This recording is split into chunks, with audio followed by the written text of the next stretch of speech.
At the time when we started this, I don't think the foster care systems knew how important this was. Mhm. Because sometimes we drill in on, you know what, they don't have a home, they don't have a mattress, they don't have these things.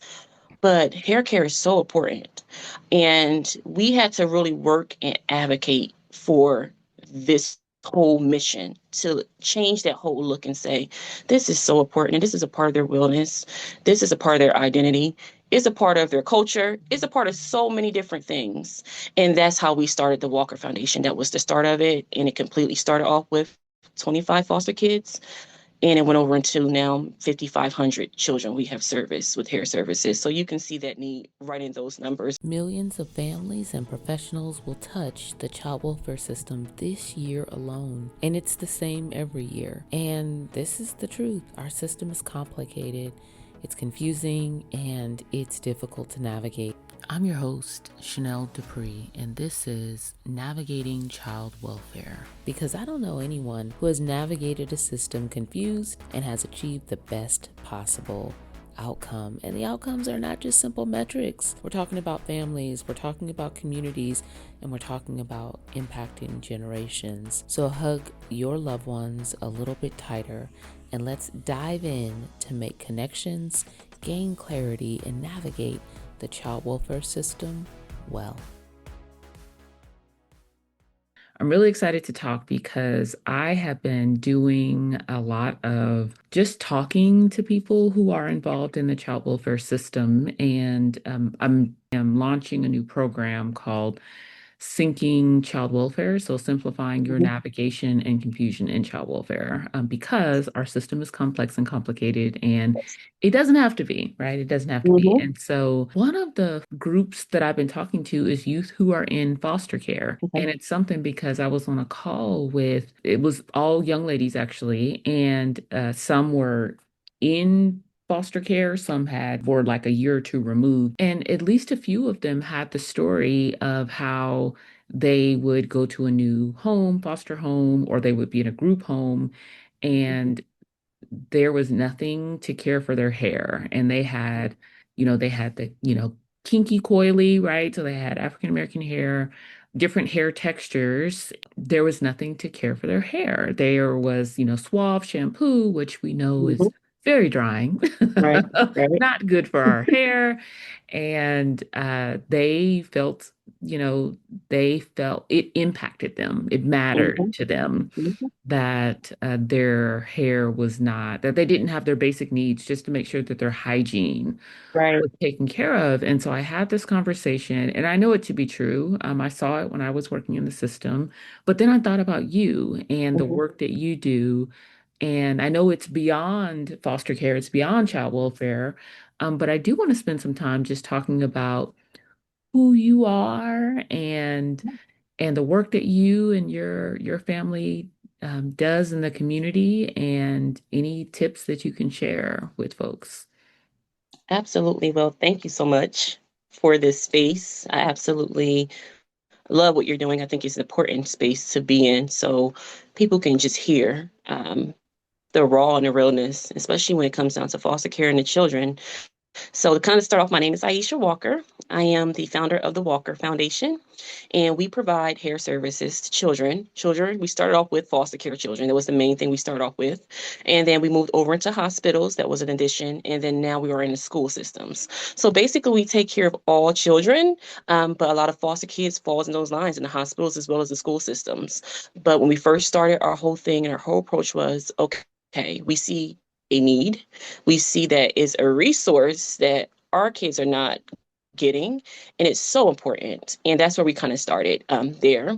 The whole purpose came from my mother because she lost all of her hair due to alopecia.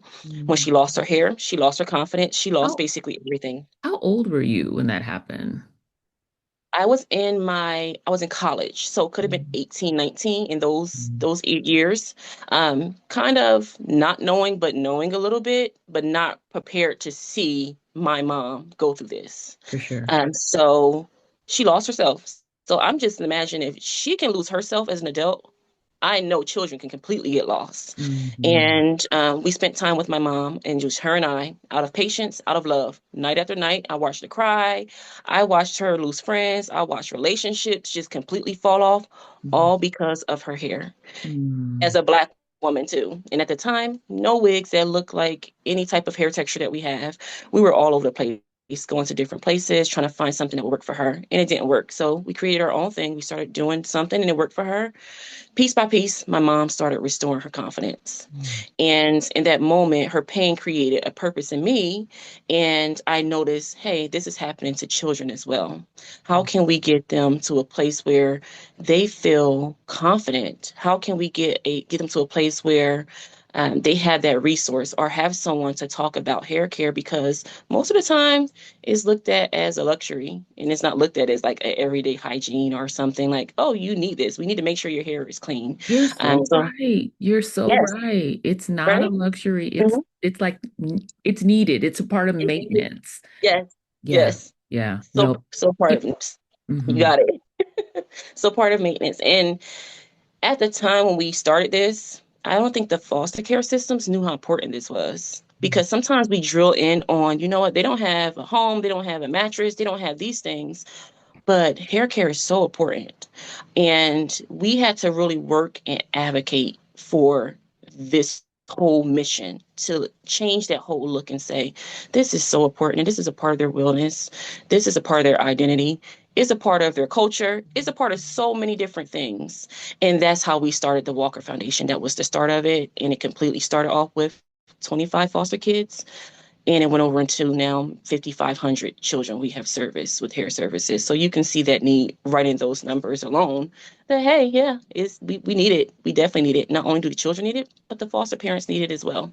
No, I love this, and I'm a major supporter of your work and what you're doing. And we're gonna talk a little bit more about that, but you're right, because you can know how to do hair, but not know how to do everyone's hair. Hmm. And I am African American and I have African American girls. And so Hmm.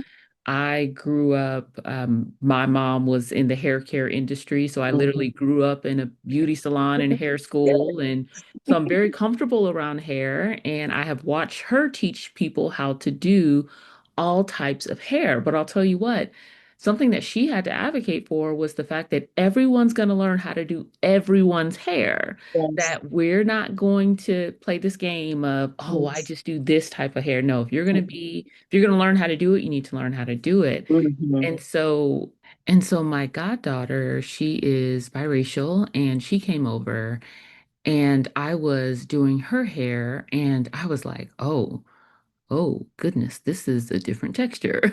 Like this is different.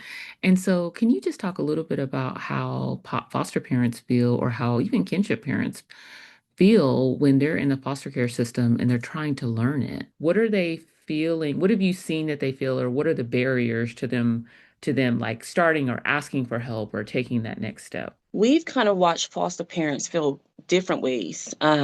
One of the things that stuck out when we first started doing this, and even up to this point, was them feeling like they did not have the resource to be complete or give their child everything that they needed. And they also felt like they weren't capable because of their color. And Hmm. many times they felt like, hey, you know what? I just don't know how to do black hair at all. And I apologize. I'm really hurt because my child is going to school with just anything. I mean, when we say Mhm. afros, afros, but not just a regular afro where you got to pick and you're picking it out. They're Yeah. going home with matted afros. And then it comes down to bullying. And it comes Mm. down to lack of self-esteem. And then it comes down to hair depression. Yeah. So foster parents are like, hey, we have all these resources, but we never thought about this resource. And Yeah. I am hurt because yes, I know how to do hair, just like you said, your mom's. I know how to do the suave, the Pantenes. I know that I need to wash my hair every day in a shower. I know how to do these things, but I just realized when I got this child, I didn't know that you can't wash your hair every single day. You have to wait because the natural oils really mean something. I didn't know the difference between all the different hair textures because my child might have multiple hair textures, and what products do I use so we don't have breakage. And then we have a whole other area of biracial kids. My niece is biracial as well. And that's a whole different area because we're working with children that's having a whole issue with self, like an identity, a whole identity thing, Yeah. and they don't even know how to speak to that along with the hair texture. So it's so many different areas and that we really focus on when it comes down to the foster parents. But another thing is they are so open to this. They want the answers. They want to sit down and talk about it.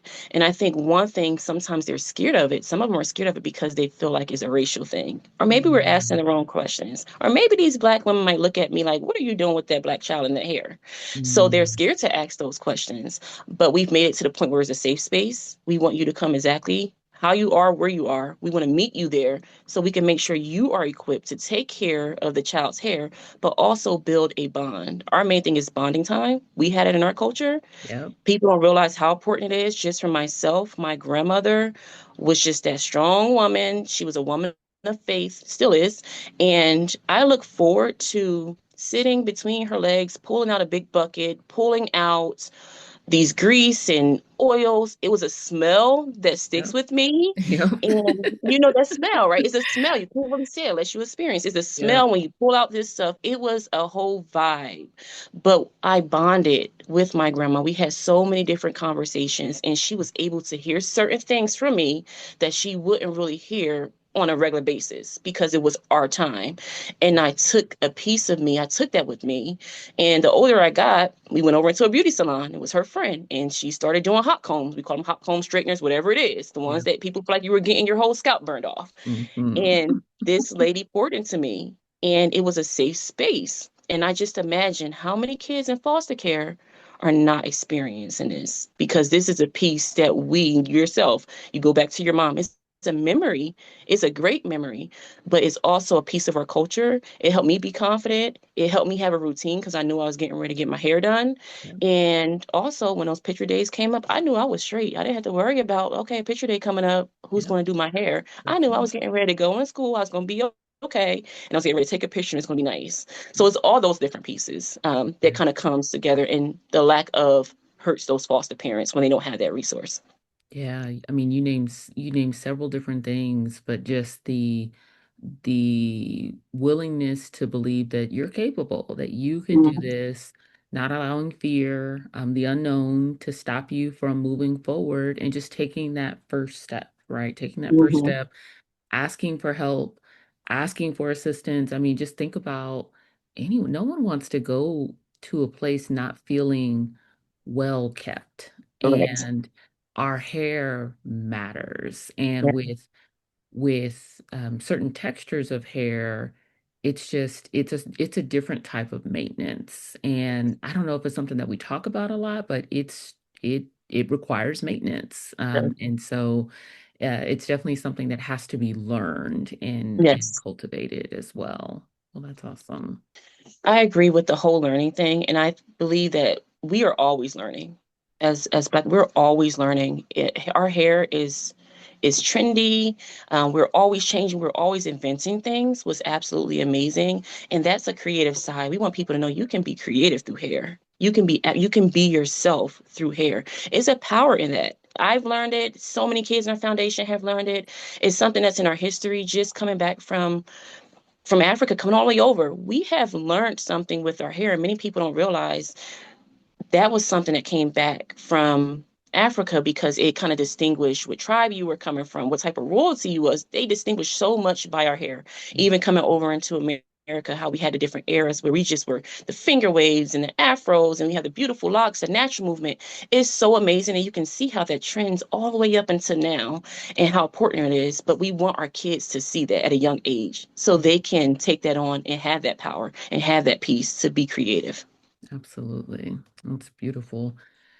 And so what I'm really interested in is the services that you provide, how you help support foster families, what is regional, what is online, what, what is in person. So tell me a little bit about what your foundation does. So we have a few programs, and most of these programs just came from the community. Something they like, hey, we need this program. Originally, our first program we started out was it was our Walker Hair Fairs, and this is a place where all foster kids come in, and we completely do all free hair services. They line up, they get their hair washed and detangled, and they come in. They have a menu, and they're able to pick out something they like, and it's going to be done. That's one of our big ones. We do this all the time, but it is a place where the kids are coming in and seeing children that look just like them. And it opens up a whole different space. It's a beautiful space. And then we have our Hair Talk Academy program, which we go inside the school systems. We teach hair curriculum. We actually have a curriculum 12 weeks, and they are learning everything about hair. Even if they decide to take this on and become a hairdresser, cosmetologist, braider, they're able to do this starting in elementary school, going all the way up to 12th grade. So that's one of our programs. That's one of our biggest programs that we have. We're going inside the school systems. And then we have our Crown Kings program. This is for boys, boys only. And this is where barbers come in and they mentor boys while they get haircuts and they talk to them and just make sure they have those life skills, just giving them a safe space as well. And our latest programs is the Healthy Hair, and then we have Wiggy Love. And these are more so for children that are in hospitals, where we go inside the hospitals, we sit on the beds, and we do hair services for those children that are inpatient. And then Wiggy Love, we create customized wigs for children that are getting ready to go through hair loss. So all our programs are surrounded by hair, but really built off of the community's needs, and they are completely you can customize them however you want to fit whatever organization that needs them or family. And so your in-person services are primarily for Missouri, Kansas. Both. Mhm. So both sides. We go into both Okay. sides, and then we also we've been traveling maybe over the last couple of years. So we have been kind of expanding, going to different states, but we take care of both sides of Missouri and Kansas. And then what about, so what online services do you have? So online, we are getting ready to do our training, meaning that you can sit back and your child can get a class directly from the home. Just because we realize some kids don't come out. We work with a lot of children that have autism and things like that. They are comfort in their home. So we're going directly inside of the home and teaching online classes to those children. So how can people sign up for these things if they're interested? Yes. Everything is on our website. It's thewalkerfoundation.org, or you can reach out to us. Any parent that has just questions, they can call us at 816-673-1325 just to get questions. Sometimes some parents just want to get on the phone and just have simple questions that they don't realize that they can do. So either one of those is our contact information to sign up for any of our programs so we can help you or either just have like that consultation and get you started. And then we also have an event page where you can see all the events that we have coming up. We have a lot of free events where you can just bring your child and come in. And we also teach foster parents as well. We have foster parent training where we come in and we allow foster parents to learn how to do hair services so they can have that power of doing hair services for their children as well. Mhm. Yeah, I've definitely been to a few of your events, Uh-huh. and I've attended one of your in-person trainings, and there was some mannequins, and so Yes. do you so your in-person trainings, do you have the parent to bring the foster child, or how does that typically work for your in-person trainings? Yes, it works totally different. I think what we do is some of them are customized. So it might be to the point where the child might be by themselves. It might be the family member, grandparents. One thing we did where we had all fathers come in specifically for their kids, and it was an all fathers class. So our training classes are customizable where you can go in and pick them the way your family is set up or your organization is set up. It might be a caseworker that comes in and do hair services so we can educate them because they're the ones that are in the homes to see this sometimes firsthand. So we have classes for them, teachers, basically anything. We cover it all. Whatever you want, we customize that for your needs because that's the way it has to be because every household is completely different. I love that. And I actually, you were at a conference where I saw you. And so I'm assuming that you speak at conferences and Yeah. people can book you for you to come and provide just that general information. I love how you all are targeting this from different angles, but you're right. Like caseworkers need to understand what to look for as well. so that they can be an advocate and Correct. say, hey, this child may need some extra love and attention in this area. Yes. Mhm. Correct. Yes. What is a practical tip that you would offer to a family that is navigating learning a new hair texture? Really practical tips. And most of these people, most of the parents or families that come in, some of them know how to braid. I think the main thing is just really knowing how to wash properly and use the right products. Even if you don't know how to style, those two will keep your child hair from breaking off or having any issues when it comes down to alopecia or matting and things like that. So just practical tips, knowing when to wash your child's hair, knowing what texture your child hair is, and then getting the products to be able to make sure that your child has healthy hair. We're really big on healthy hair. Yeah, even if you put a ponytail in, if your hair is healthy, we're happy with that. We don't want you to learn all these different styles because it takes a while to do that. Even in our culture, it takes a while to know how to do certain braids and different styles. But for a family, our main thing is making sure you have those basic tools of doing that, and also getting knowledge of Black hair, because it will be a time, and it might be a time where you have to advocate for that child. And we want you to be able to stand up and speak on behalf of this is the hair texture, or my child is going to school because of this, or no, we want to make sure we have locks in her hair. We shouldn't have them cut a certain way. So you might have to advocate for your child, but it's power in you having that knowledge to speak to certain school systems, or if it comes down to them getting ready to have a certain job. And we've seen that plenty of times where kids are getting discriminated because of their hair. So we do give that tip just to be able just to learn Black hair, just a little bit, so you can have those conversations with your family. Well, and I love something that you say, which is never assume that a child just needs a hairstyle. Mhm. Instead, ask, what does this child need to feel confident and cared for today? And I love that because I know just with my own girls, I have two boys and two girls, but with my girls, when they were younger, I could kind of style their hair however Mhm. I wanted to style them. But as they got older, they started to have different preferences and Yes. ask for different things. And so I really saw it as them stepping into maturity and Yes. understanding how they like to look Yes. and being able to articulate that in a way where I could say, okay, well, let's try it together. Yes. I love that. I love the trying together. I love the openness that you allow your child to express themselves, because sometimes we didn't get that. Sometimes it was like, hey, you getting a haircut or you getting this style. And it was like, okay, you're not letting your child grow into their own space and their own identity. So the fact that you opened up and allowed them to do that is a whole different power and a whole different movement that kids have. So I love the fact that you do that. But that's something that we actually focus on too. Allow the child to be able to tell you what they want. Have Mhm. those conversations, because it might open up into something totally different. But it's trust around here, right? We know you have to trust someone with doing your hair, but you're building a whole level of trust as well. Because some people can jack up your hair. Yes, really quick. I think we all have experienced that really quick. Yes, we And how have. did you feel about that? Yes. It's a whole thing. We all have the stories. That is so good. What else do you want to share with us? Is there anything else that you want to share?